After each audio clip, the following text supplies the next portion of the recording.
What's going on, guys? Specifically, what's been going on with Norton in the last 2.5 years since TVS took them over. I'm going to run through all of the announcements that Norton and TVS have made. I think it's quite a lot of announcements, possibly not a lot of substance there. Let's have a look. So basically, if we go back to January 2020, that's when Norton went into administration. Now, as I understand it, there was quite a few companies that were interested in buying Norton, and in the end, a company called TVS Motors, who are based in India, they paid about £16 million for the company. If I look at the turnover of Norton previous to administration, they had annual sales of just under £7 million per year. TVS paid £16 million, so for 2 years worth of turnover, obviously getting the brand there as well. You know, it's not really a big company that they're paying £16 million for. So who are TVS Motors? They're a huge Indian company. Apparently they're worth about £7 billion. They have capacity to manufacture about 4 million motorcycles per year.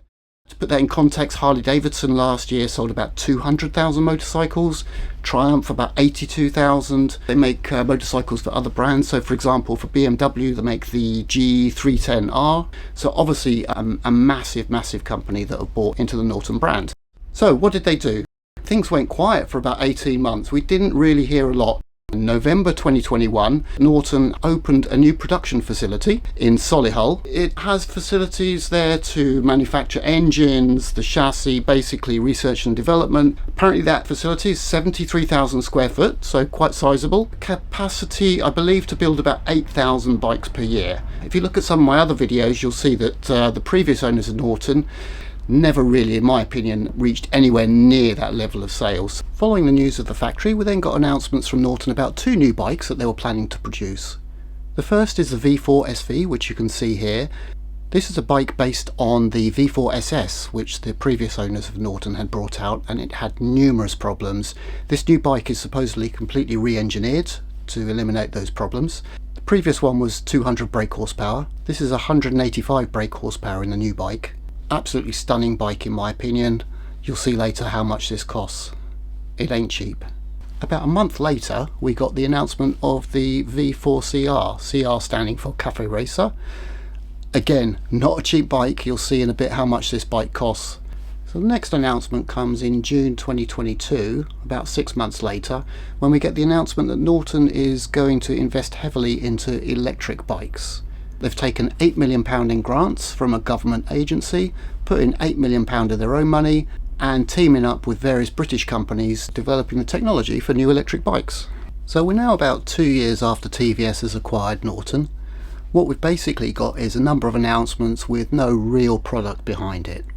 And again, the next thing that comes along is an announcement in October 2022 that Norton's going to put the 961 Commando back into production. This was the big seller under the Donington days, at least compared to the other bikes. Definitely not a big seller compared to other brands, but it's the volume bike that Norton produced in the past. June 2023 is when we have the V4 Cafe Racer actually going on sale. So the V4 SV was on sale for £44,000 and the Cafe Racer £42,000. Obviously a huge price, a very niche product, not something that's going to sell in big numbers. The Commando is for sale from £17,000. The bike's had some quite good reviews. It's a re-engineered version of the previous bike that Norton produced before the administration, but again, not a big seller compared to other brands. So now we know TVS has invested a total of £124 million into Norton, which got me thinking, how many bikes are Norton going to have to sell to get that money back? I've got some ideas on that. I think the numbers might surprise you. Before I do, could you do me a big favour? Hit the like button. It'll recommend this content to other people who might find it interesting, and it encourages me to make more content like this. Thanks very much. Now, let's get into those numbers. So for me to work out how TVS are going to get their investment back, what I need to know is roughly how much profit Norton are going to make on each bike that they sell. Now obviously I don't know that for sure, but what I thought I could do is I could look at another British motorcycle brand and see how much profit they make on the bikes that they sell. So for example, take Triumph. Last year they made just under £50 million profit and they sold just over 89,000 bikes. To keep things simple, I'm going to round that up to 90,000. So if I divide that 50 million by the 90,000, that tells me they're making a profit of about £600 per bike. Norton is obviously aiming at a different niche. Their bikes are more expensive, particularly the V4 SV and the V4 CR. Granted, they're probably not going to sell many of those. I'm going to consider that Norton's making about £2,000 profit per bike. I don't think that's unrealistic. It's a more premium bike, more expensive. It's not unreasonable they're going to make a bit more money.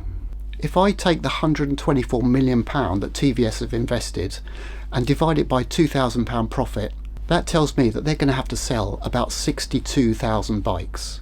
I've got to be honest, I can't see them reaching that level of sales anytime soon. I've had a look at some of the bike statistics that are available online.